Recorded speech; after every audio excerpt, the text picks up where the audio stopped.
Putin और Trump की मुलाकात को पूरी दुनिया ने बड़े गौर से देखा, शारीरिक भाषाएं भी पढ़ी, जो बयान दिए गए वो भी ध्यान से सुना। उसमें वो जो कहा गया उसके तो मतलब निकाले ही गए।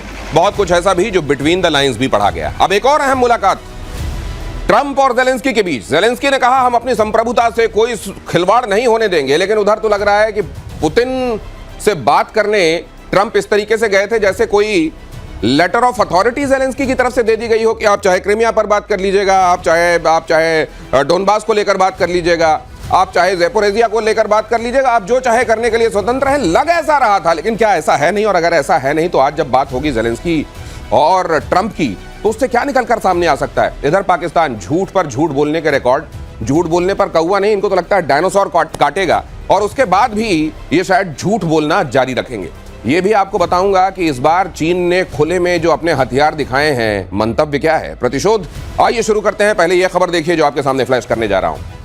ये महत्वपूर्ण खबर जो मैंने अभी आपको बताया, ट्रंप और जेलेंस्की आपस में मिलने वाले हैं। व्हाइट हाउस में ट्रंप और जेलेंस्की की मुलाकात होगी। यूक्रेन और रूस की जंग पर एक बड़ा फैसला हो सकता है।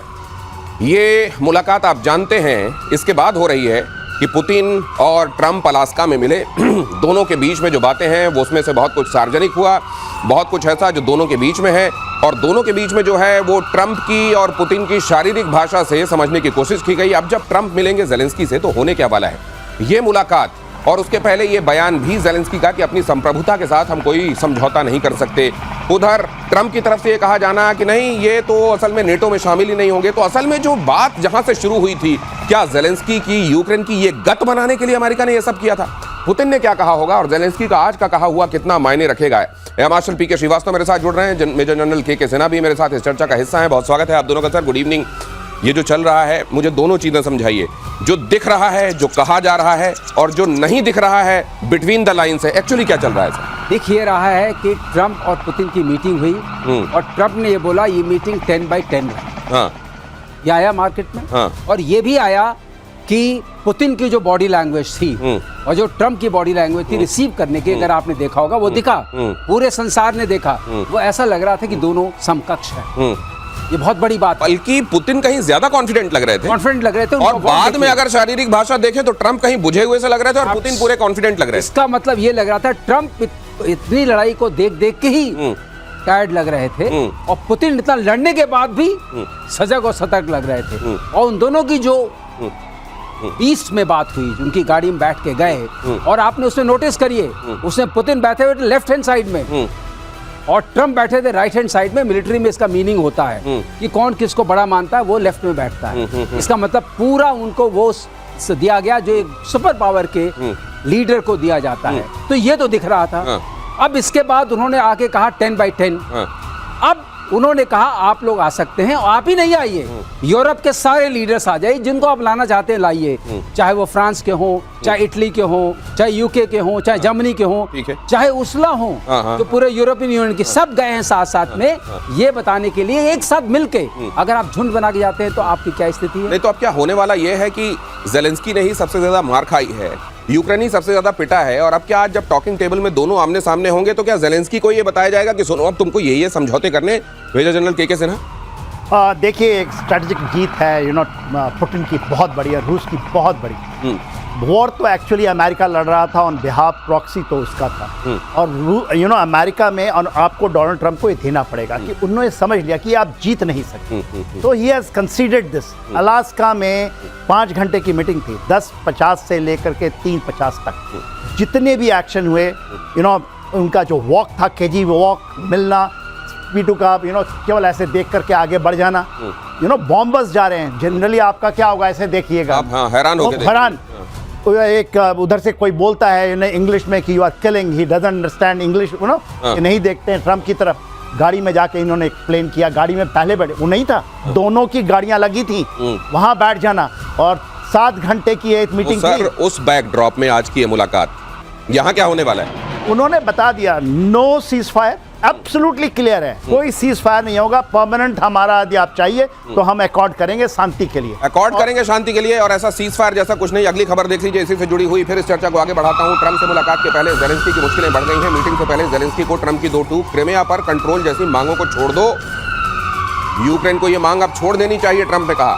नेटो की सदस्यता की डिमांड से दूर रहें जेलेंस्की। ट्रंप ने यह भी कहा जेलेंस्की को युद्ध खत्म करने पर राजी होना होगा। तो कुल मिलाकर यह दिखाई दे रहा है कि अगर युद्ध खत्म या युद्ध खत्म होने जैसी अवस्था बनती है तो वो ट्रंप के कहने पर जेलेंस्की की तरफ से सीट किया जाएगा। वो जो कह रहे हैं वो सब छोड़ा जाएगा और उसके बाद ये हालात बन सकते हैं। दिख तो यही रहा। दिनेश, इसको जोड़ना भी पड़ेगा। मार्क रूबियो का फॉक्स न्यूज पर एक इंटरव्यू आया और बहुत पॉपुलर हुआ है अभी।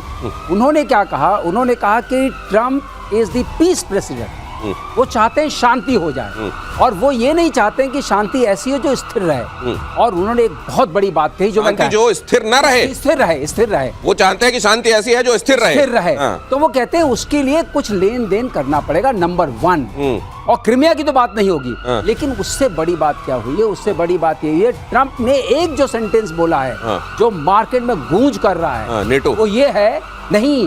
उन्होंने कहा इट्स नॉट अमेरिकाज वॉर।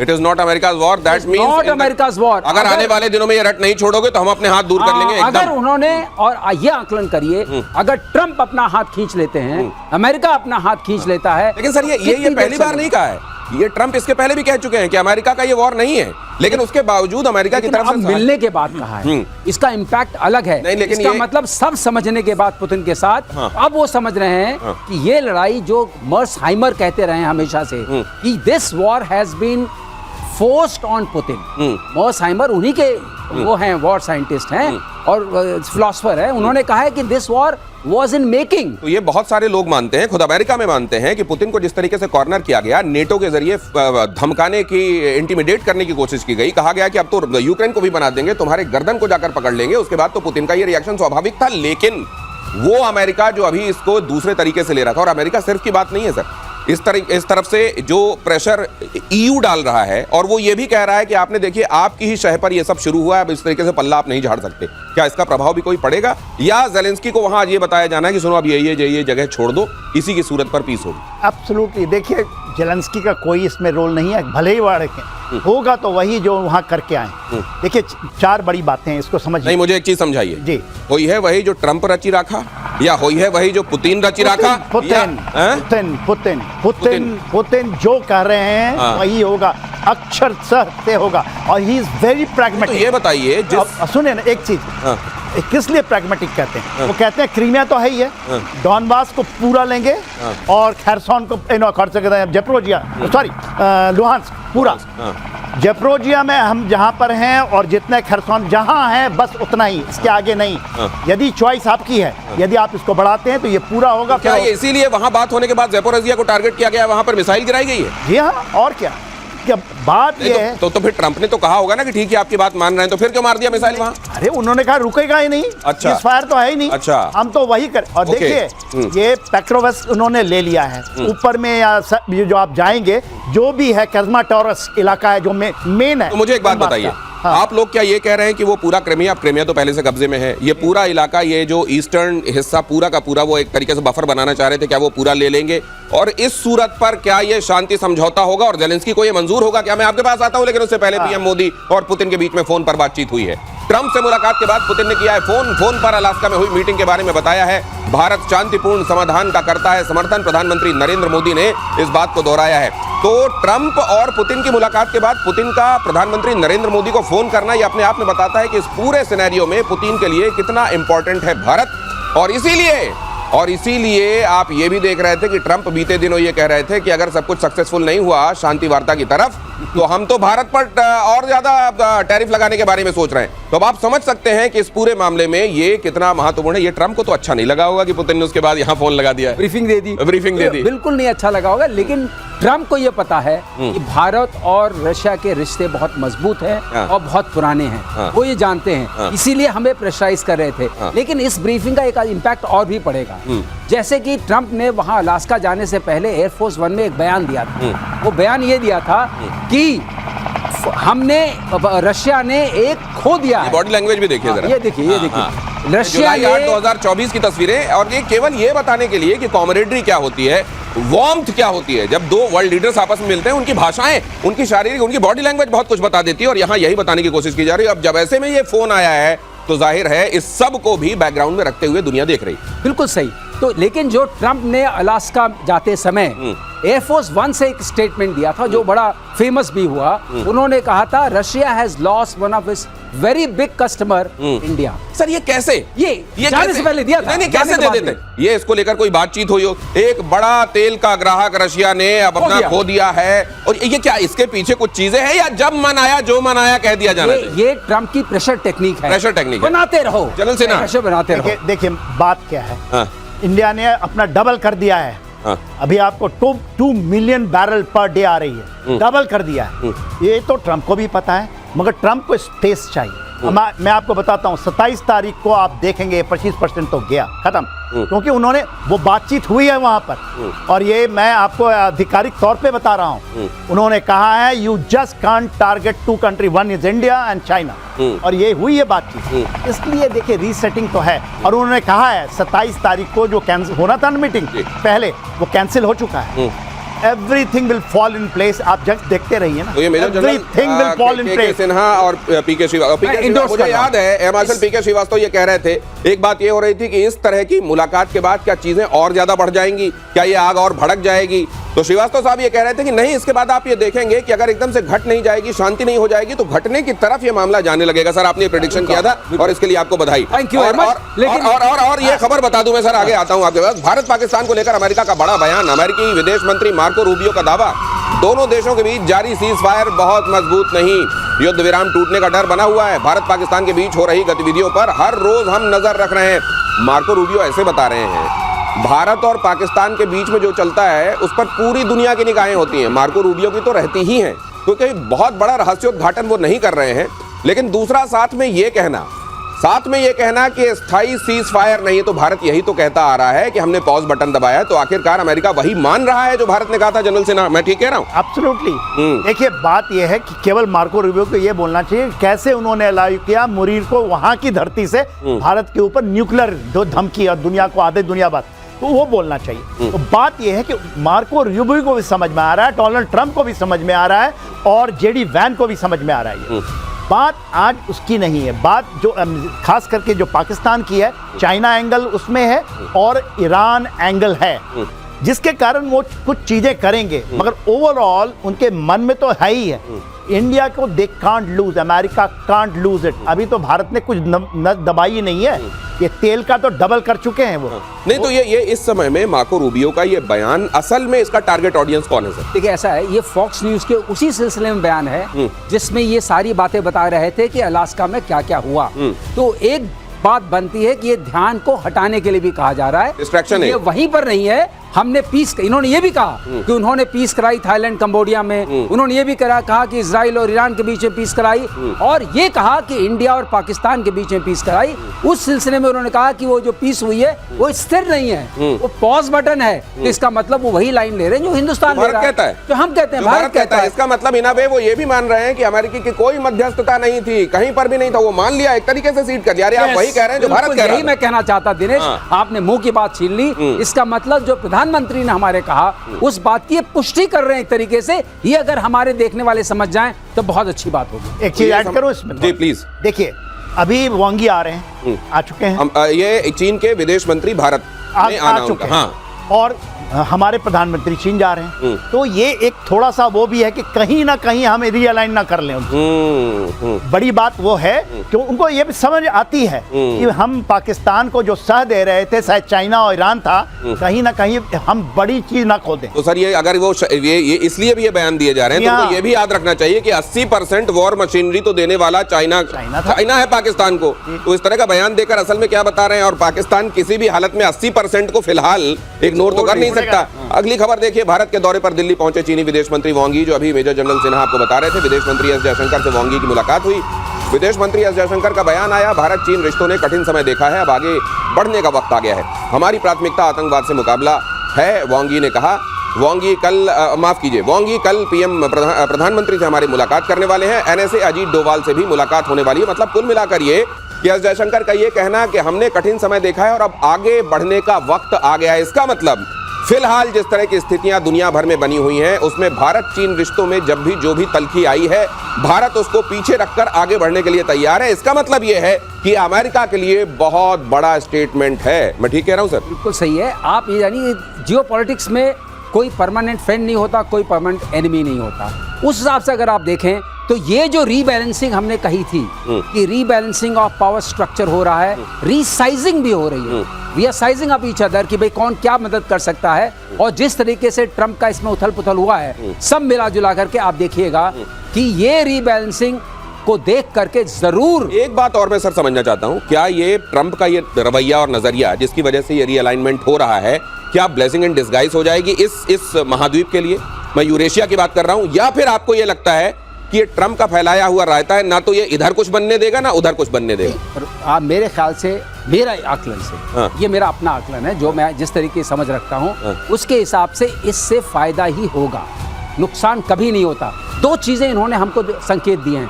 पहला दिया है कि आपको आत्मनिर्भर बनना पड़ेगा, दूसरा दिया है कि Russia is a potent friend, बहुत बड़ा आपका दोस्त है, उसको आप छोड़ नहीं सकते हैं। और ये वोंगी बता रहे हैं, ये वोंगी नहीं, ये पूरा दृष्टांत बता रहा है। अच्छा, इससे जो सबक है जा रहे हैं, सबक पुतिन की जो कॉल लेकिन हमारा नेचुरल ऑल वेदर फ्रेंड एक रशिया के अलावा हम किसको मानकर चल सकते हैं? और ये अलाइनमेंट खासतौर से मेजर सिन्हा, जनरल सिन्हा, ये जो अलाइनमेंट है ये कितना टिकाऊ है? मान लीजिए ऐसा कुछ हो जाता है, चाइना फिलहाल ये जो हम कह रहे हैं कि हम आगे बढ़ने के लिए तैयार हैं, हम इसी को लेकर हमेशा ये कहते हैं कि ट्रस्ट देम बट वेरीफाई। फिलहाल हम कैसे लेकर चलेंगे इनको?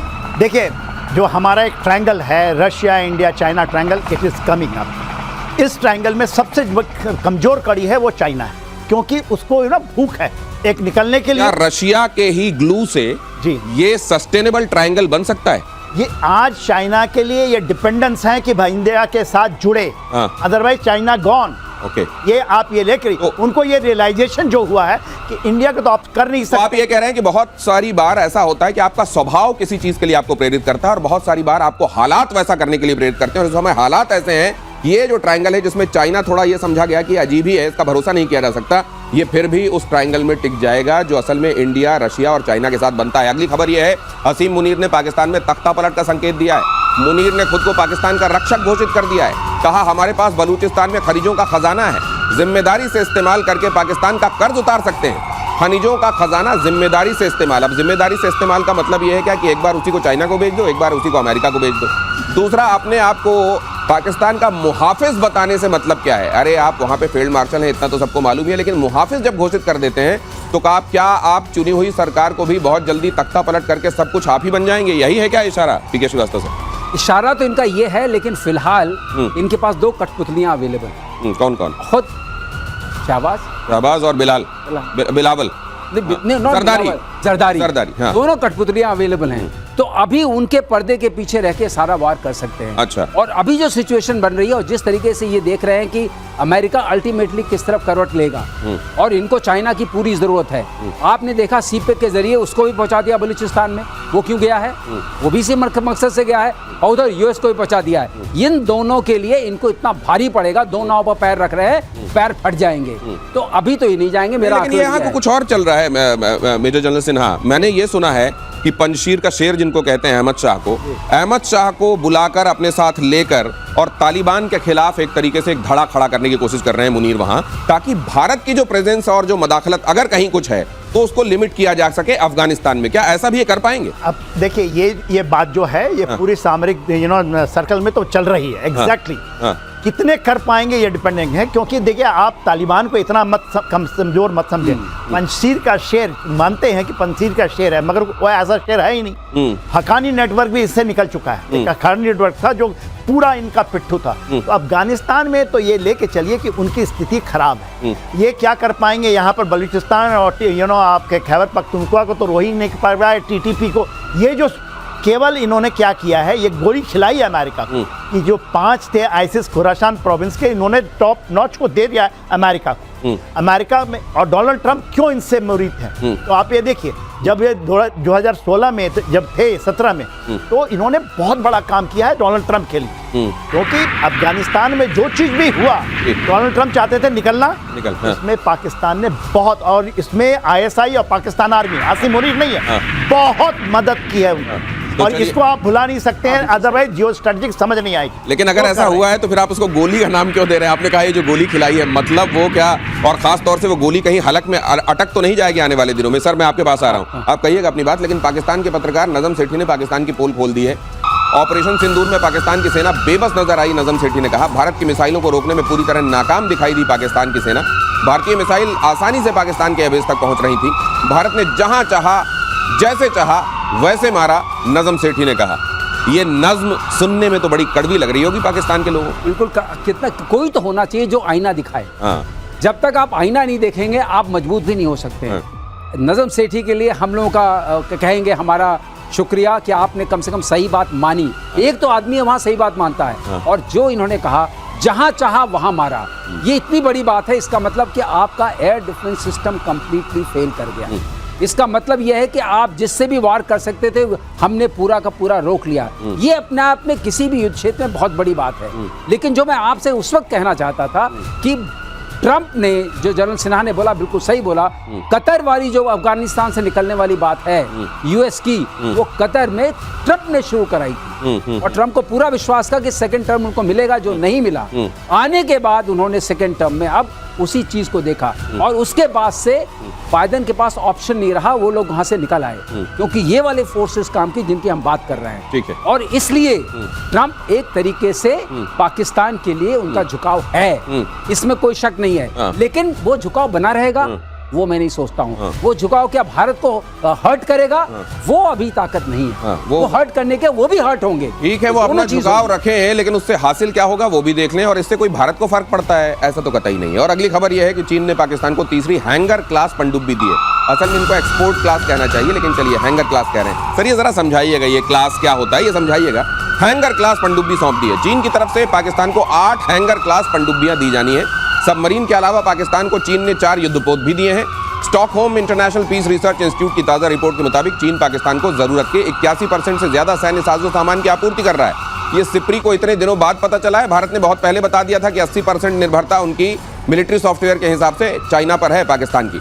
और अब ये खबर भी देख लीजिए कि यहाँ पर ये हैंगर क्लास पनडुब्बी और ये जो सैन्य साजो सामान दिया जा रहा है। सर ये क्या है? अब क्या हैंगर में टांगा हुआ था? क्या है ये पनडुब्बी? आप ये चाहते हैं कि हैंगर के अंदर ही रहे, बाहर न निकले। हैंगोर क्लास है। अच्छा, हैंगोर क्लास है। हैंगोर क्लास है। और ये अब मैं वो बात नहीं बताऊंगा, इसके पीछे एक कहानी है। लेकिन फिलहाल ये है कि हैंगोर क्लास का इन्होंने 2015 में ये एग्रीमेंट किया था कि 8 आएंगे।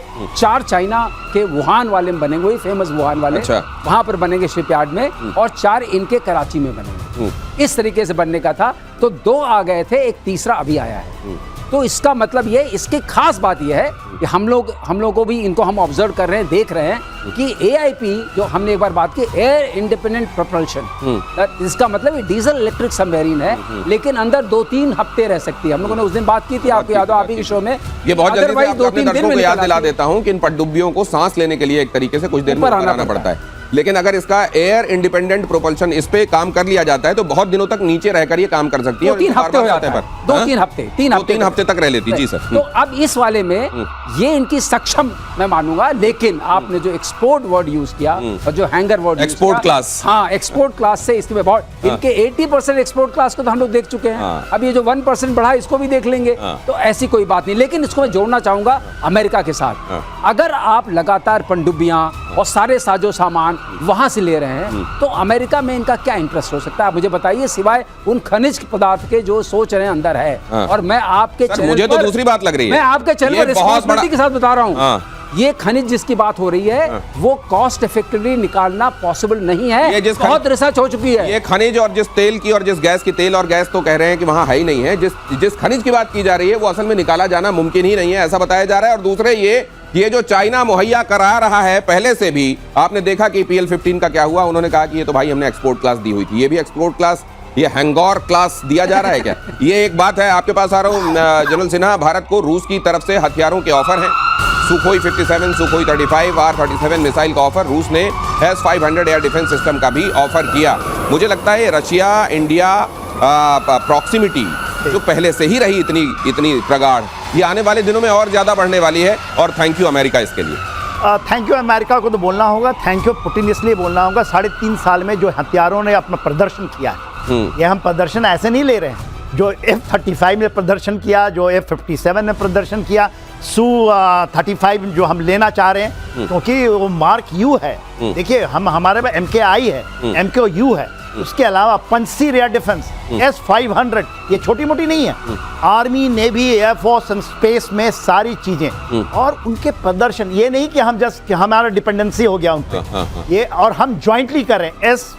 SU-57 इंडिया में बनाया जाएगा, जो उसको एक्सेस कोड होती है वो इंडिया आ रही है। ट्रांसफर और टेक्नोलॉजी की नहीं, उसकी अस्त्रा हमारी मिसाइल सिस्टम है जो एयर टू एयर मिसाइल है, उस पर लगेगी इंडिया की मिसाइल।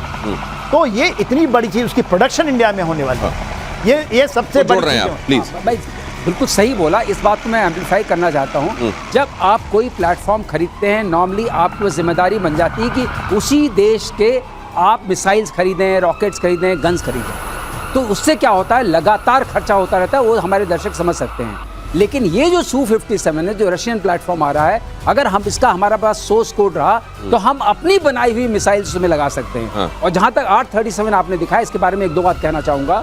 और जो S-500 हाइपरसोनिक मिसाइल्स को इंगेज कर सकता है। S-500 जो है आपके स्टेल्थ एयरक्राफ्ट को इंगेज कर सकता है, लाइक F-35। और जो हमारा 837 है, ये 400 किलोमीटर तक का एयर टू एयर वाला है PVR। तो ये जो 400 किलोमीटर बहुत होता है। ये जो भारत की और रशिया की, पूरा पाकिस्तान कवर करेगा। ये भारत और रशिया की जय वीरू वाली जो दोस्ती है, इस फिल्म में गब्बर कौन है जरा वो भी मैं आपसे समझूंगा। लेकिन जरा ये खबर देख लीजिए, ईरान इजराइल में फिर से छिड़ सकता है युद्ध। इजराइल में एयर डिफेंस सिस्टम का प्रोडक्शन बढ़ाने पर जोर। ईरान यमन कर सकते हैं इजराइल पर हमला। अब ये खबर भी जरा देख लीजिए, एक दूसरे वॉर फ्रंट से आपको बता रहा हूं, ईरान और इजराइल में युद्ध फिर से छिड़ सकता है। इजराइल में एयर डिफेंस सिस्टम का प्रोडक्शन बढ़ाने पर जोर इस समय दिखाई दे रहा है। ईरान यमन कर सकते हैं इजराइल पर हमला। इजराइल अपने शत्रुबोध को लेकर बहुत स्पष्ट है, उसको बहुत स्पष्ट मालूम है कि मेरे दुश्मन कौन कौन है, और उसको ये भी बहुत अच्छे से मालूम है कि ये उसके लिए अस्तित्व की लड़ाई है। तो इसलिए ये बड़ा आसान हो जाता है जब आप गफलत में नहीं रहते, जब आपके पास क्लैरिटी होती है अपने दुश्मन को लेकर और आपको क्या करना है इसको लेकर, और ये कितनी बड़ी थ्रेट है इसको लेकर, तो फिर गफलत नहीं होती। और कम से कम इजराइल के मामले में ये साफ है कि उसको गफलत रखता नहीं है।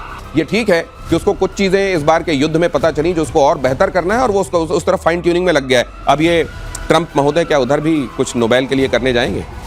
देखिए, नोबेल पीस प्राइज ट्रंप लेके रहेंगे, ये मैं आपके चैनल से बड़ी रिस्पॉन्सिबिलिटी के साथ कह रहा हूँ। क्योंकि अब उन्होंने अगर ये वाला करा दिया, उनका बेसिक इशू है, अगर वो यूक्रेन और रशिया के वॉर को थमा देते हैं, पीस करा देते हैं, जिसमें कि पुतिन मानने वाले नहीं है, जैसा कि जनरल सिन्हा ने भी कहा, जब मतलब ये सब डॉनबास मिलेगा नहीं। ये सब तो फ्रिंज है, आप ये कह रहे हैं? ये फ्रिंज है, ये फ्रिंज है, ये चलता रहेगा। क्योंकि इजराइल की हालत ये हमेशा से रही है कि मारता 10 है, गिनता 1 है।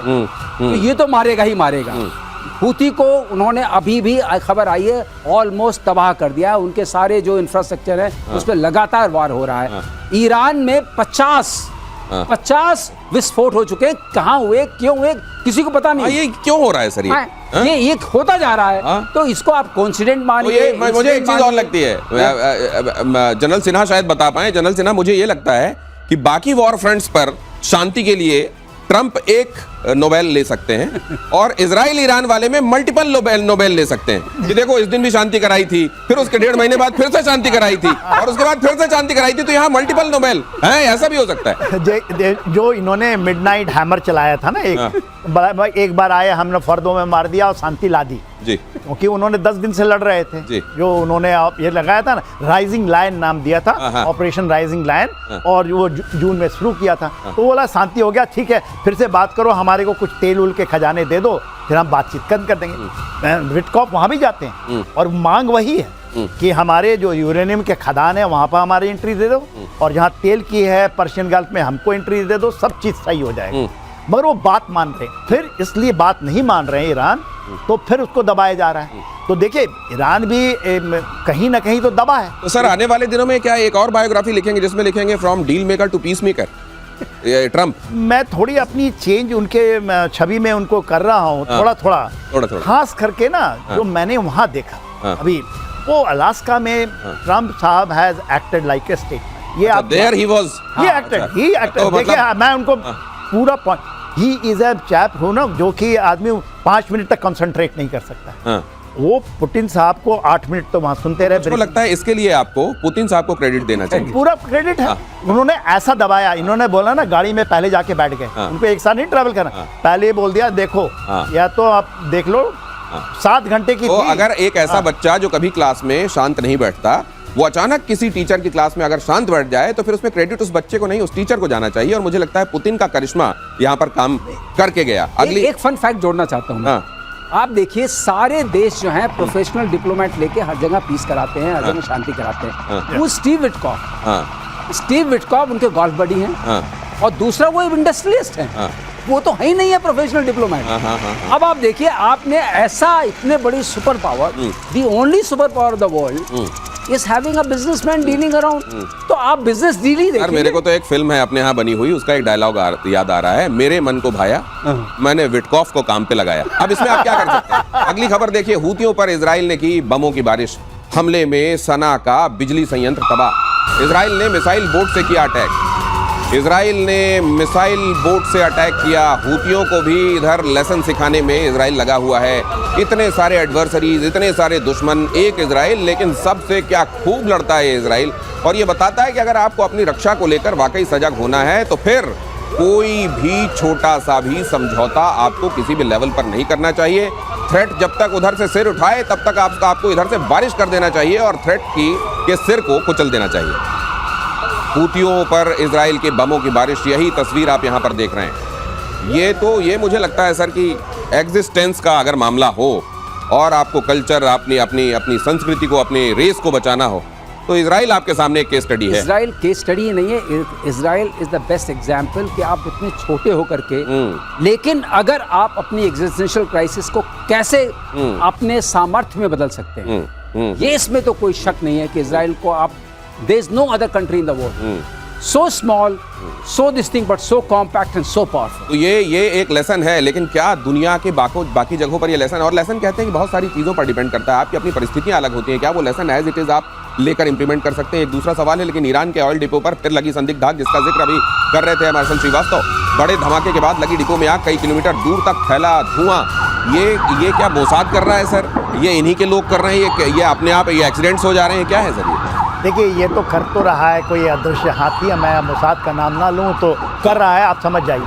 मगर हो तो रहा है, क्योंकि देखिए जहाँ से ये हुआ है, दो जगह हुआ है। एक तो ऑयल उनका वेयर हाउस था जो तेहरान में है, जो ये वाला है, वहाँ पर 95% ऑयल निकलता है।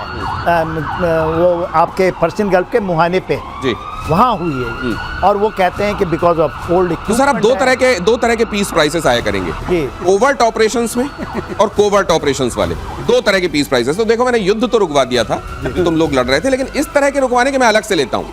वो तो वो महारत है उनको। कोवर्ट ऑपरेशंस अमेरिका जो करता है, चाहे आप उसको कोवर्ट कर लीजिए, चाहे उसकी महारत है। पीस तो कई तरह से आती है। पीस तो एक तो आपको अपने बॉर्डर पर शांति चाहिए, आप मिसाइल और एक दूसरे के ऊपर फाइटर जेट्स ना छोड़ दें, ये वाली शांति चाहिए, उसका नोबेल अलग से, और ये वाला जो कोवर्ट ऑपरेशंस वाला, इसके अलग से। नहीं, दो हैं। उसमें एक है डील वाला, कोवर्ट के लिए एक डील, और एक नोबेल पीस प्राइज वाला जो दिखता हो। अच्छा, जो दिखता हो। और ईरान और रूस में सीक्रेट डील की खबर से अमेरिका में हड़कंप है। मॉस्को तेहरान के बीच गुप्त रक्षा सौदों से बढ़ा तनाव। खबर है कि ईरान ने S-400 का टेस्ट भी किया है। ये टेस्ट इस्फहान शहर के पास किया गया है, और ये वही इलाका है जहां इजरायली एयरफोर्स ने जून में युद्ध के दौरान S-300 एयर डिफेंस सिस्टम को तबाह कर दिया था। अब सवाल ये है कि देखिए, एक S-400, एक ये जो इन्होंने बैटरी ले ली है, इसको यूं डिस्प्ले करना उस जगह पर जहां इनका एक अपना एयर डिफेंस सिस्टम पहले तबाह कर दिया गया था, ये इसके पीछे रेजिलियंस है या ये इसको नासमझी कहेंगे सर? नासमझी बिल्कुल नहीं है। इसका मतलब है कि Putin has regained even more confidence after me. अच्छा, आप देखिए, हर चीज जब से तय हुई थी, तब से चीजें ईरान में ये S-400 का कोइंसिडेंटली आप देख रहे हैं खुल के आ रहा है। ओहो। इसका मतलब न तो रशिया घबरा रहा है कि मैंने दिया, न ईरान घबरा रहा है कि मैंने लिया। ओके। इस ट्रांजैक्शन के ऊपर कोई बात हो रही है? नहीं हो रही। आपने कहीं कोई सैंक्शंस की बात सुनी? बिल्कुल कोई काटसा नहीं है। काटसा की, इसकी उसकी बात सुनते हैं, तो क्यों नहीं हो रहा है?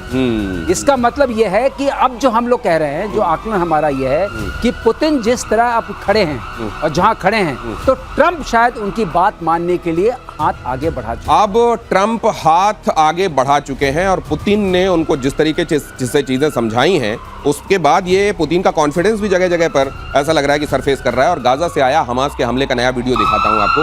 अल कसम ब्रिगेड ने जारी किया स्टोन्स ऑफ डेविड ऑपरेशन का नया वीडियो। इजरायली सैन्य वाहनों को निशाना बनाने का दावा। हमास का संगठन है ये अल कसम ब्रिगेड। और पीएम मोदी से मिले शुभांशु शुक्ला। अगली खबर